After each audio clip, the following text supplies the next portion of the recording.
Bad Genius press ko na wino-workshop siya ng daddy, ganyan. Ikaw rin ba wino-workshop ka, acting workshop ng dad mo?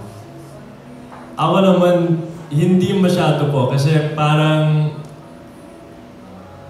when he doesn't like directly workshop me or kahit si Tash naman. Pero if we ask him din na, Dad, sa tingin mo, anong pwede dito sa eksena nito? Parang may insight din siya talaga and he knows from his experience din. So it's nice to have another opinion din sa sequence, diba? Sa eksena, sa attack ng scene and yan. So it helps. Pero di ko naman sasabihin na workshop niya ako like, kasi talagang hindi. So singit-singit lang, okay. So since connected sa Bulaklak to mga movie, when was the last time na nagbigay ka ng flowers sa isang girl? When was the last time? The last time I gave flowers was actually dito po sa dito din sa Viva Cafe, yung fan meet namin ni Ash. Parang ni Ash din. Months ago yun, sa Mutia po. Yung time na yun. Parang may video ata yun sa online.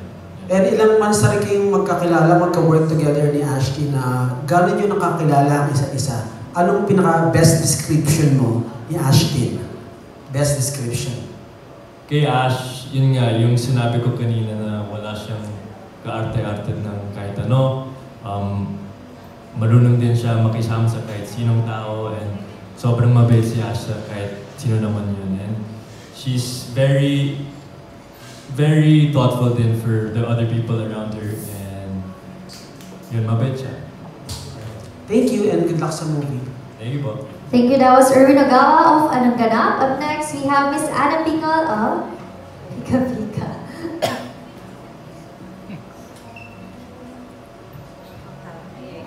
Okay, kay Direk. Hi. Hello. Direk, parang may pension ka for 100 ano? Saan nanggaling yun? You don't mind. Yung 100 lang for me as writer, it symbolizes the greatness of a person's love sa isang tao. So, yun lang naman po ang dahilan.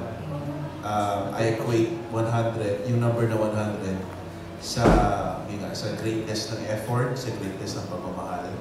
And kung titignan niyo itong mga pelikula ko na may 100 sa title, ganun lagi yung characters. They fall in love, give it their all, and learn something from it. Direk, sasaktan mo ba kami dito? Depende.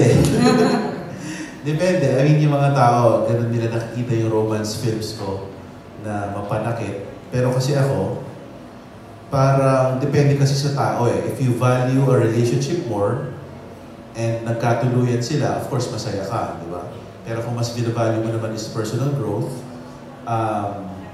pwedeng maging masaya ka kahit hindi magkatuluyan kasi nga, mas binavalue mo yung personal growth. So, for this movie, of course, di ba natin alam kung paano siya mag-e-end. So, it's something that people will just have to know by watching. And, I don't know kung spoiler, pero is this designed to have a sequel parang 100 tula? Pero sana kung meron man hindi 8 years, eto. wala namang ganong plano. Kasi like, for example, yung sequel ng 100 tula para kay Stella, it wasn't really planned. Parang hinayaan lang namin yung pelikula to take its course.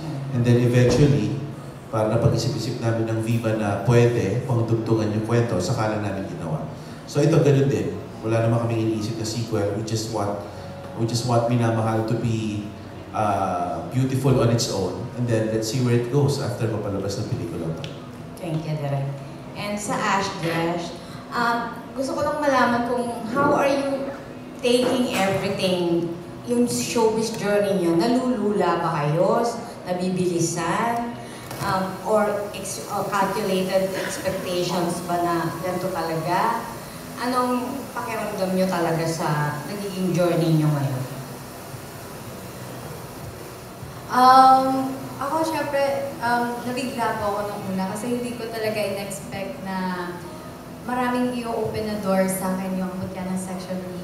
And, ayun, pero yung mindset ko kasi parang hindi ko iniisip na, wow, sikat na ako, ganyan. Parang mas nakikita ko lang siya na opportunity para, alam mo yun, para magkaroon ako ng parang nakikilala po ako ng tao, mas marami pong nagmamahal sa akin, and mas maraming sumusuporta sa akin. Lalo na po nung mga nag-mall show po kami this past few weeks. Parang nako-compare ko siya nung nag-mall show ako, nung nagsisimula ako. And sobrang nakita ko po talaga yung difference. And sobrang hanggang ngayon, parang natouch pa din ako kasi hindi ako makapaniwala na pumupunta yung mga tao, kahit malayo sila, pinupuntahan nila kami, kahit nandun sila sa last mall show namin, pupunta sila ulit para lang makita kami. Hanggang ngayon, nandun pa rin po ako. Para pa rin ako lumilipad or nananaginip. Ganun po. Ako naman, talagang super grateful ako na lahat nangyayari ngayon sa work and sa buhay ko ngayon. And super grateful ako sa lahat ng nagsusupport sa akin, you know, in my journey. It's really been talagang di ko in-expect lahat ito mangyayari, kahit yung success ng Mutya and everything. Pero we owe that all to the fans really, kasi you know, we not only want to do good work for ourselves but also for the people that support us and that, you know, look up to us. And bilang isang artista, it's important din na, you know, we set a good example and become good leaders for these people that support us. And overall, just really give them a good performance which they deserve. And yun nga, just being super grateful talaga ako po na for everything. Minsan nga nakakaiyak din, but yun. Talaga, naiiyak ka. Last na lang, ay natanong na pala kanina kung nabigyan mo na ng flowers yan. Okay lang, thank you. Thank Thank you you po. po. Thank you. Thank you. That was Miss Adam Pingal of Pika Pika. Up next, we have, this is for our last set of questions. We have IC Marie Castulo of Pop Magazine.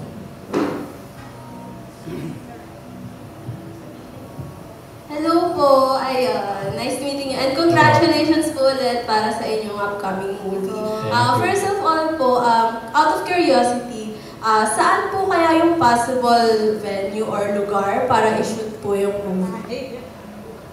Ino-ocular pa namin, pero we want majority of it outside Metro Manila talaga para ma-capture namin yung rustic visuals. Ganun. Ayun, for Ashtin, nabanggit na kasi ni Andres kanina na yung character niya as Rafi is may similarities sa personality niya. Ikaw, ano yung sa tingin mo similarities mo kay Luna? And at the same time, pwede ka bang magbigay ng like, something info about Luna without even spoiling too much? Ako sa totoo lang, parang sabi ko, nung binasa ko yung script, sabi ko, parang mas may hirapan ako dito kumpara kay JJ. Kasi sobrang lapit talaga ng personality ko kay JJ.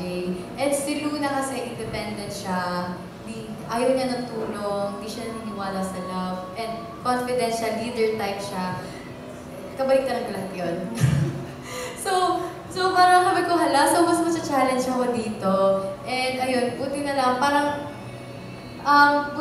nag-workshop din kami. And ayun, parang ngayon, yung kaba ko before na, nung una ko binasa yung script, parang napunta na sa excitement. Ayun, for direct lang po. Yung OST or theme po kasi for the movie is Minamahal by Earl Agustin. Curious lang po, is there any deeper reason bakit po yun yung song na pinili nyo as OST for the movie? Ang pumili ng song ay si Boss Vic mismo. So siguro naghahanap lang talaga siya ng kanta na makakapture yung